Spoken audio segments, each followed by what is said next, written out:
One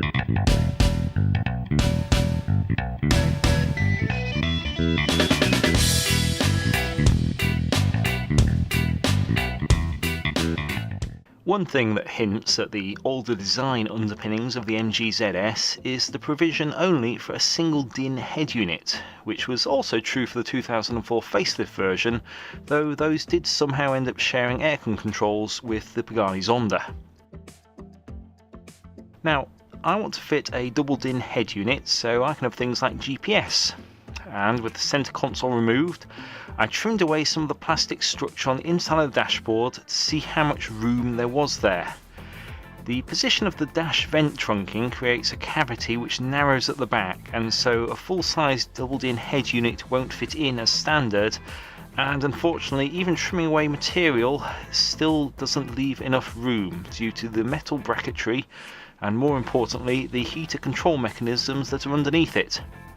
So, time for a bit of a rethink, and I ordered a low-profile double-DIN head unit instead. While these are a little more basic than the full-size ones, the much lower depth needed should let me still achieve my objective, and so it's now time to figure out how to tie it in to the centre console panel. I'll start by trimming out some of the material from the centre section of the console.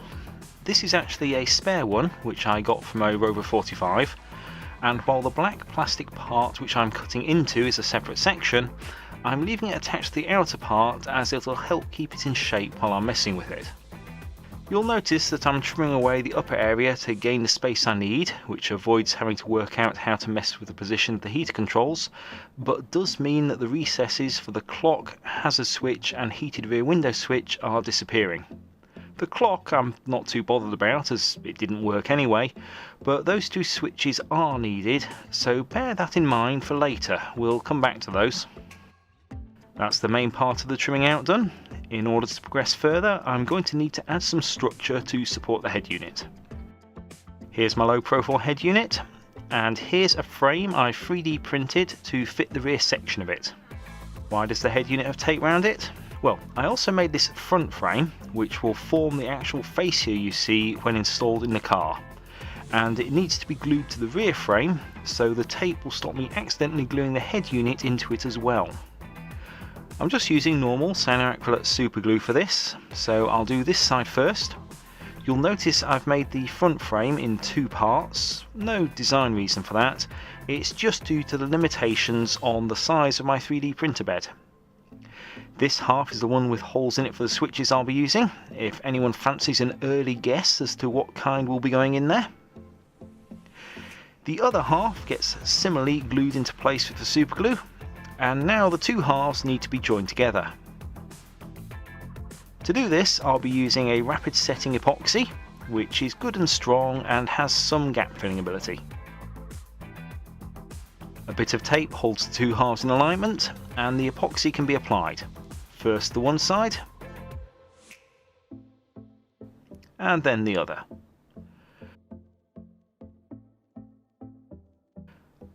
I also use the epoxy to reinforce the joints either side now that everything's in place. With all the glue cured, I can compare the frame assembly to the centre console and work out where I need to trim it out further.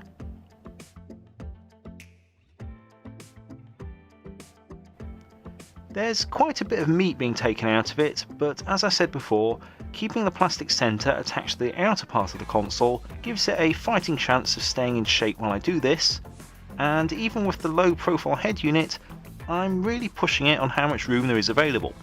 So I'll carve out as much as I can get away with to get it all neatly fitted.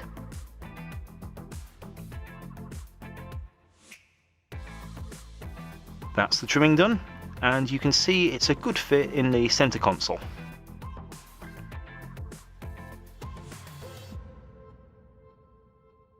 Again with the epoxy, this time to attach the frame to the centre console.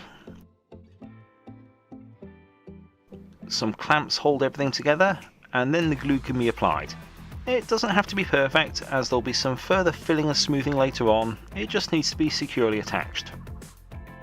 The same is true along the top edge, making use of the gap filling nature of a thicker glue, while being careful not to accidentally glue together the parts of the console that I'll need to separate later on.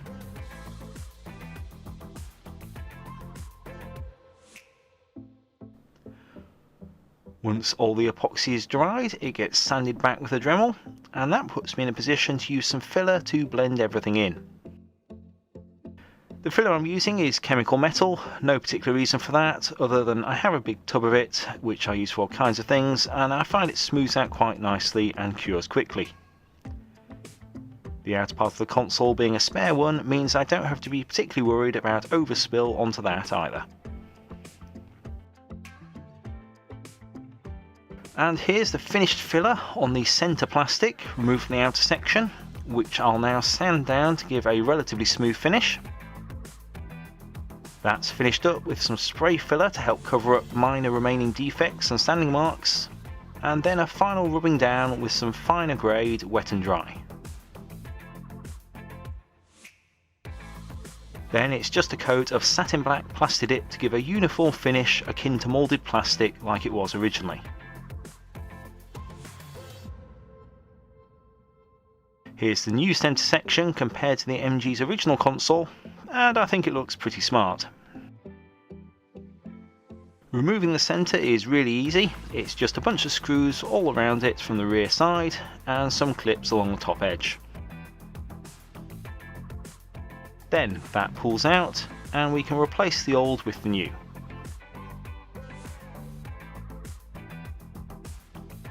So, the hazard and demister switches. If you guessed that I was using switches from the Honda SMX, a 20-year-old JDM compact MPV, well, you're a bit odd, but you're not wrong. My thinking was that being from a Honda, as well as fitting in the space I had available, they might be compatible with the original wiring loom, and that was partially true.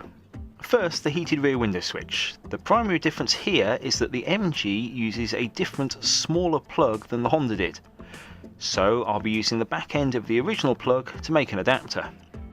Removing the plastic around the contacts on the SMX switch gives me access to those, and then the entire back end of the ZS switch can be cut off too, and the relevant part of the internal circuit board slit off.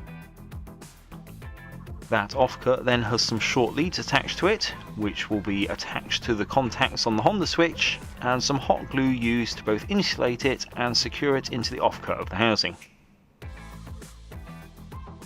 Next, the other ends of those leads are attached to the Honda switch contacts. Now, these aren't in the same order from left to right as the way the MG plug is wired, but that's easily dealt with once the equivalence between them is mapped out. With a similar hot glue treatment for the housing on the switch, it's now adapted to suit the car's wiring, but one last job remains. The Honda switch is a simple on-off latching switch, whereas the way the MG is wired requires a momentary switch. And again, I can account for this. All I need to do is pull the switch body apart and remove this small internal latch. Then once it goes back together, it's now a momentary switch and compatible with the MG. The hazard switch involves a lot less effort, as the MG's plug will clip straight into it, but once again the pinout on the switches isn't quite the same. However, in this case, all I need to do is remove the clips from the car's plug, de-pin the relevant contacts from it, and rearrange them as necessary. Now, with the switches ready to go, it's time for some of the ancillary parts of installing the head unit, starting with the GPS receiver, which is stuck to the corner of the dash, and the wiring for that is tucked along behind the dashboard. I also want a reversing camera, and to fit this I'm going to need to remove the securing clip from the trim panel on the boot lid, and reuse that hole for the cable and mounting stud, so there's no need to drill anything. The type of camera I'm using is designed to be mounted under a horizontal surface like this, so it'll be oriented correctly, and the cable runs concentric to the thread up through the same hole. So in goes the cable, then pulled through, and the camera goes in place, with the securing nut tightened up behind it. Then it's just a case of threading the cable through to the same point as where the other boot lid cables run along the hinge, and plugging it into the cable that will run to the head unit. Before I run the cable to the front of the car though, I need to sort out power from the reversing light, which will both supply the camera and tell the head unit to switch to the camera input when I select reverse. I'll be doing this by getting the appropriate pins out of the rear cluster multiplug and attaching the camera wiring to those. There we go, that can go back together now. Incidentally, you can see the plastic scotch locks or vampire taps that are for the tow bar wiring. They do work, but I'm not a big fan of them, so I prefer this kind of approach.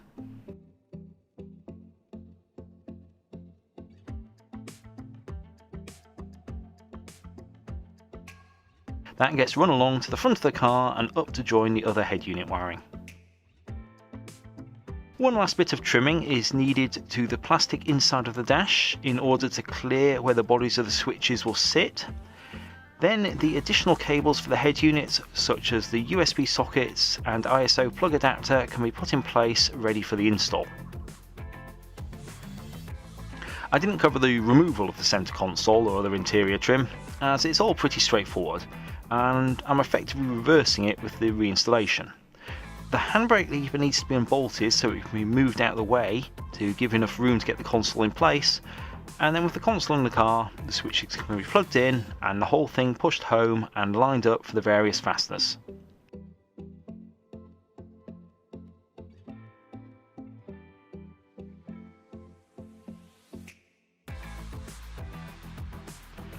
The handbrake lever gets bolted back down, and with the slightly oddball centrally mounted passenger window switch plugged back in, the armrest assembly goes on and mates up with the centre console.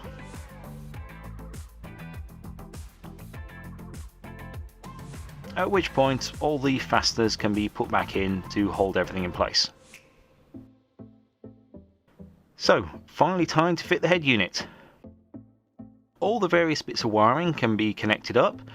They can only really go into any one given socket, so it's pretty hard to mess it up, and even though many of them aren't strictly necessary for my installation, there's no real reason not to include them and just tuck them out of the way behind the dash.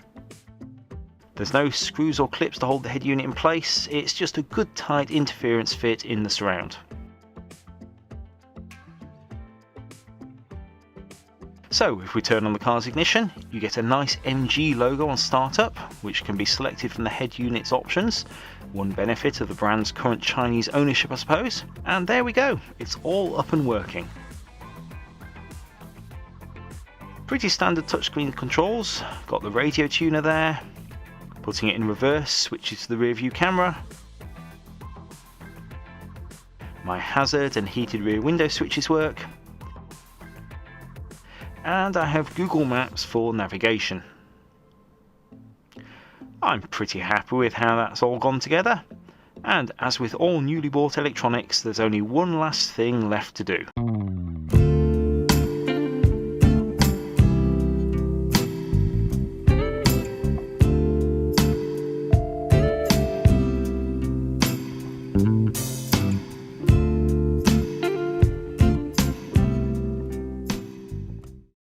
Thanks for watching. If you're interested in what else I've been doing with this or other cars, please subscribe to the channel, and I'll be back again soon with another video.